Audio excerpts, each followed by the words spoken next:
which have been known since ancient times, and I feel like the ancients really knew more than us. What's up, world? Welcome to my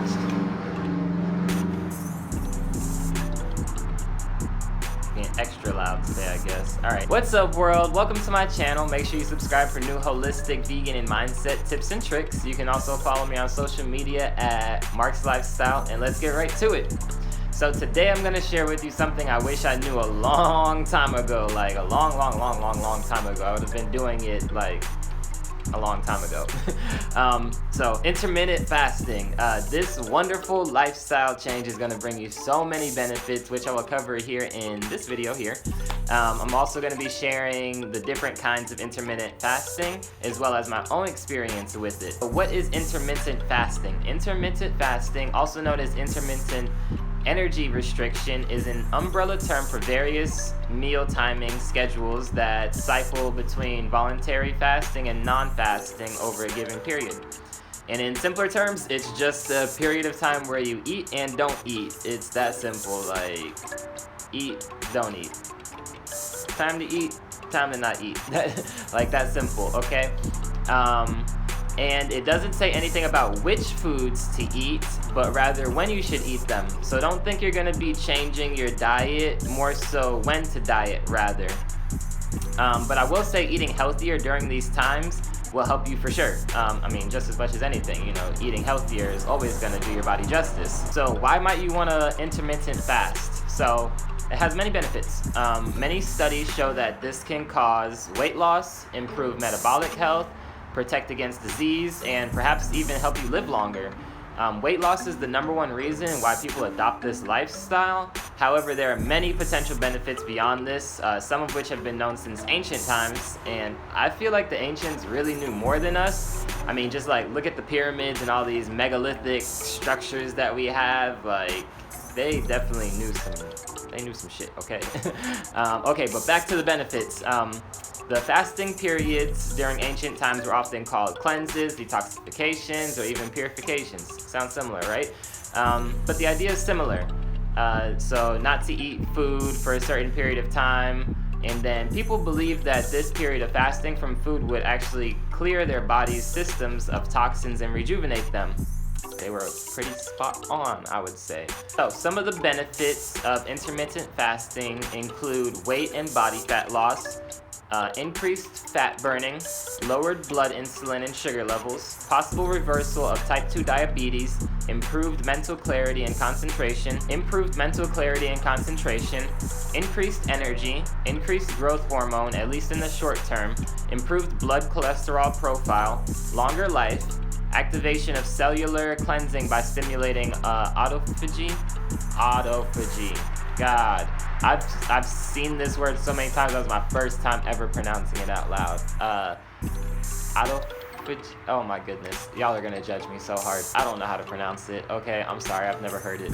Okay, but also reduction of inflammation and anti-aging properties. In addition, fasting offers many important unique advantages that are not available in typical diets.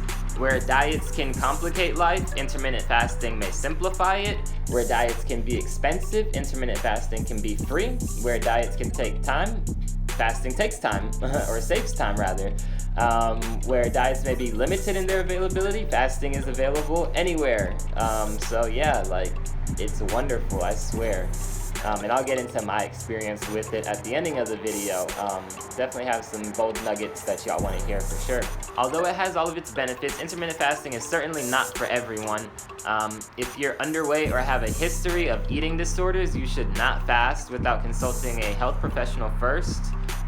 Please, take care of your health. Although I'm giving you great tips on my channel, I do want you to always follow up with a doctor or something of that nature. Don't do anything that'll harm you. So I'm gonna list these here, and it'll probably help out a whole lot. So in these cases, it can be downright harmful. So I'm gonna list some cases that you probably shouldn't intermittent fast. If you're underweight, if you have a BMI of 18.5, or if you have an eating disorder like anorexia, you should not intermittent fast. If you're pregnant or breastfeeding, you should not intermittent fast because your child needs the extra nutrients. to grow. And then also, if you're a child under 18, I'm sorry, but you need the extra nutrients to grow. So just wait till you're 18 to start fasting. And that one might be a little topic of controversy for sure. I'm definitely open to suggestions. If you have any like studies or anything of that nature, please comment them down below. I'm very open to that because I believe intermittent fasting would be beneficial at all stages, but it does make a whole lot of sense that you need the extra nutrients to grow in the early stages. I'm going to list here people who can fast but need to be probably under medical supervision. So you can probably fast if you have, type 1 or type 2 diabetes, if you're taking prescription medication, if you have gout or high uric acid, if you have serious medical conditions such as liver disease or heart disease. You should probably, get just a little bit of medical supervision while you're fasting, maybe like get, constant checkups or something like that, just to see how your health is doing. You don't want to, deteriorate your health, basically. So some of the side effects of intermittent fasting is not bad. It's not like any crazy side effects like, you will die of starvation. I mean, wait, hold on. I guess that could be a side effect if you, fast for too long. I guess, But, here are some of the side effects here that I have listed. So hunger is the most common side effect of intermittent fasting. It's very interesting to experience hunger during intermittent fasting. Another thing is constipation. So constipation is common. Less is going in, which means less is going out. Right? However, keep in mind that this is a normal response to eating less. It is not a concern and should not be treated. You okay, Max? You want to knock down stuff over there? Huh? That's what's going on, huh? That's what's going to happen? Okay. Love y'all. Alright, back to what I was saying. Okay. So constipation is common. Less is going in. Wait, hold on. I didn't introduce y'all. Come here. Let me show y'all. This is my lovely girl, Luna. Luna the spaz, really, Luna. This is Max right here. Maximilian. These are my puppies right here. My doggos. These are my children. I love them so much. Y'all know I love y'all. Okay. All right. Y'all can go do what y'all do now. All right. So, constipation is common. Less going in means less going out. However, keep in mind that this is a normal response to eating less. It is not a concern and should not need treatment unless you experience significant bloating or abdominal discomfort. Something that I do or that I eat is I eat mangoes for the fiber. They have a really high fiber content, so it really does help me go to the bathroom. And whenever I'm done eating at the end of the night, I make sure to eat a mango. Mango is the last thing that I ingest. And overall, I feel like it's helping me. It's been helping. I've been doing it for a few weeks now, and it's been helping with me going to the bathroom. So yeah, now you know. Headaches are common and tend to disappear after the first few times that you fast. So to help with the headaches, you want to maybe add just a little extra salt to mitigate those headaches. Mineral water also helps your stomach if your stomach tends to gurgle. I guess that sound that everybody gets when you're hungry. Okay. So how do you break your fast? So you want to break your fast as gently as possible. So you probably want to have some fruits or a smoothie, something light. I always break my fast with fruit. You don't want to eat a meal too large because it can give you a stomach ache. I have heard in extreme cases where someone has fasted for multiple days and they ate something heavy and in return it killed them because it was too heavy for their stomach to process and handle. Please be mindful that your stomach is going to be doing something new. It's not used to, not eating for all these periods of time. So just be gentle with yourself, listen to your intuition, trust yourself, just be one with the body during this time.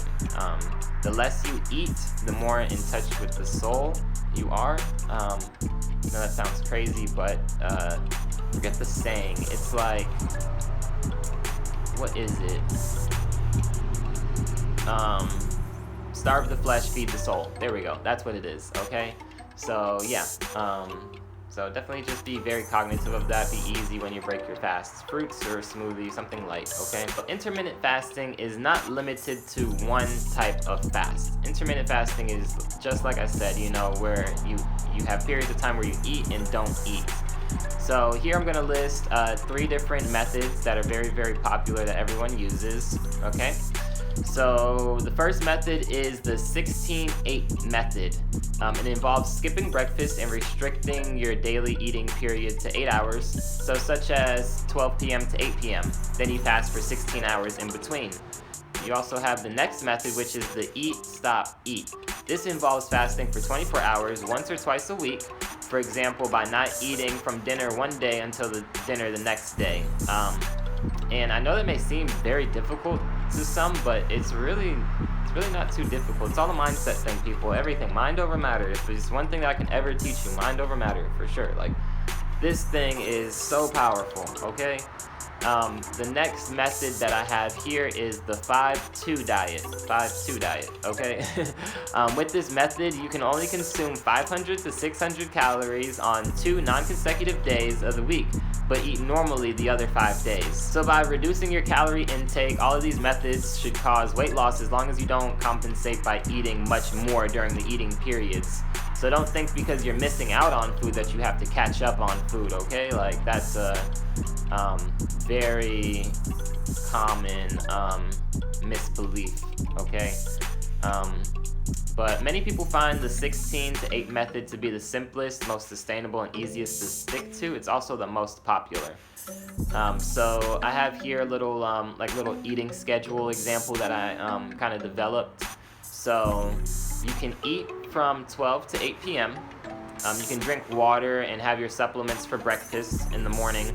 So and a little quick side note there, it's called breakfast because you break your fast from sleeping. So it's 2 words, so breakfast, break, fast. There you go. Now you learned something new for sure, right? So the breakfast is water and just like supplements. You know, you can take like pills, whatever supplements you have, capsules. And then for like lunch, brunch, or breakfast, whatever you want to call it, your first meal of the day, pretty much, you can have some fruits with some tree nuts, which is something that I have every day. I always have fruit and tree nuts every day for my lunch, brunch, breakfast. It's always hard to call it what it is because it's like my first meal is like at 12 or a little bit after that, and it's like, this is my breakfast, you know? But I guess it could also be brunch, but also lunch. So it's like, which one out of the 3 is it? I guess it just depends on what you want to call it, really. And then for dinner, you can also have some salad with some pasta, you know? It's not too difficult, you know? It's really simple. Really, all you're doing is just kind of like skipping breakfast, kind of, sort of. And just, that's it. Like, it's wonderful. So now I just want to share my experience with intermittent fasting. As far as intermittent fasting goes, I'm super glad I started it. My skin has just gotten so much better over the months. Like, everything has been going great for me. My mindset, my clarity, and everything of that nature. I'm no longer, you know, forced to eat because I'm hungry or anything of that nature. And let me backtrack. I've been intermittent fasting now for about, this is probably going on 4 months now, 4 or 5 months, somewhere around that. So 4 or 5 months I've been intermittent fasting, and there was a period of time where I was doing a more extreme fast. So I always do the 16-8 fast, but I made a slight little modification to that when I wanted to be more healthy, basically. So I was doing a 20/4, so not 24, so 20 and then 4 period. So I would only eat for 4 hours. So I had a 4-hour window to eat, and I would fast for the other 20 hours. And you know, a lot of people thought I was crazy, in which a lot of my ideas, people think I'm crazy, all these spiritual things that I'm into and such. But it made me feel great. I was feeling so much lighter and stuff like that, in which I probably will go back on that fast relatively soon. I stopped for a while. I stopped for a few weeks. probably like 2-3 weeks now that I stopped doing that type of fast, only because I found myself getting slightly hungrier, but I was also working out more. So I just, listen to your body. You don't want to overdo it and make yourself unhealthy and stuff like that. Especially when you're eating, you want to make sure that you're getting enough calories to maintain that, or else you're just gonna keep losing weight. And that's what happened to me. I did lose a lot more weight than was necessary, and I guess I was going under that underweight category because I was eating way too little, and I was exercising on top of that. So it's like, yeah, you want to try and be the healthiest you can be, but you also have to be very, very conscious of what you're doing. Like, yes, eat good, eat light, and work out. But if you're gonna work out, make sure you eat more to compensate that working out, all those calories that you're burning. So I gained my weight back and everything like that. Now, there are more extreme versions of fasting, in which you can fast for like 3 days, no food. That was my first time ever fasting. My first fast ever wasn't even an intermittent fast. It was a straight 3-day fast, in which I did make a video for that. I posted it on my Facebook last year. And maybe I'll re-upload it to my YouTube channel here, just so you guys can get that kind of experience of like what it felt like and everything like that. But it was a wonderful experience. My last thoughts on intermittent fasting for y'all. I would encourage everyone to try it. Just not those that had those medical issues that I listed in the video, okay? But everyone else, yes, please try it. It'll give your head so much more clarity. You won't get as hungry throughout the days and stuff like that. Like, I think that hunger is really an illusion, kind of, sort of, because it's like after you fast and you keep fasting, you're like, I'm not even like hungry. Like, there's some days where I'm just like, I don't even feel like eating. Like, I just don't feel like eating because I fast so much. Like, I just really don't feel like eating. So yeah, I was so pretty much I was fasting for 20 hours and then eating for 4 hours. I was feeling great during that time. It felt really, really great. I'm not gonna lie. Now I'm back to kind of like eating at 2 p.m. and then stop eating at 8. So it's not as bad, I think I'm doing, what is it? It's not 16:8, it's 18:6, I guess, So, you experiment with what you want to do in life, try not to define yourself to any, box or anything like that. We are all different. Remember that. That is the biggest thing that you can take away from this. Everyone's different. Everybody's body reacts different. Do what works for you. So, hopefully you learned something. That's my video on how to intermittent fast and its benefits. Thanks for spending your time and energy with me. It's been a pleasure. I hope you have a wonderful day, week, month, year, and life. If you like this video, please give it a thumbs up. It helps me tremendously. Also, subscribe for new holistic, vegan, and mindset tips and tricks. Deuces.